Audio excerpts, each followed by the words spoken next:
the RBA has already warned more pain could be coming.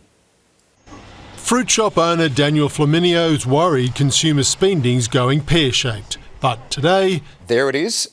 As expected by many economists, rates on hold. Some relief. I guess everyone's relieved.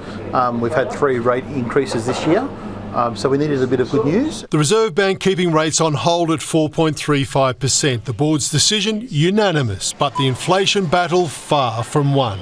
I want to be very clear that inflation remains too high. We might have to do more. I'm just not ruling that out. Buying time with the rest of the world to see what comes from Donald Trump's promise of an Iran peace deal on Friday, whether petrol prices come down and when the financial impact of the war will fade. We're realistic about how long it will take for the global economy to normalise and what that means for us. The banks divided on what comes next. The Commonwealth, NAB and ANZ all predicting no further rises this year and 2 cuts next year.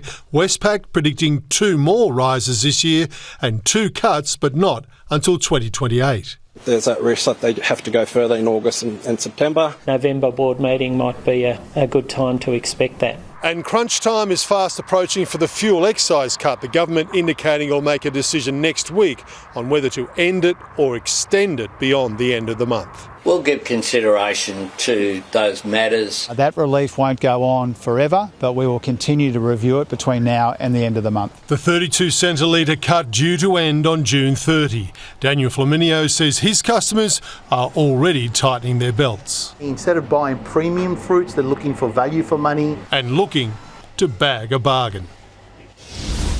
And Reserve Bank Governor Michele Bullock says Australians shouldn't be too alarmed if economic growth slumps even further over coming months. That's something she says has to happen to get inflation down. The hope, though, is that it doesn't force mass job losses at the same time. Keeping unemployment low is the second of the RBA's major objectives after inflation.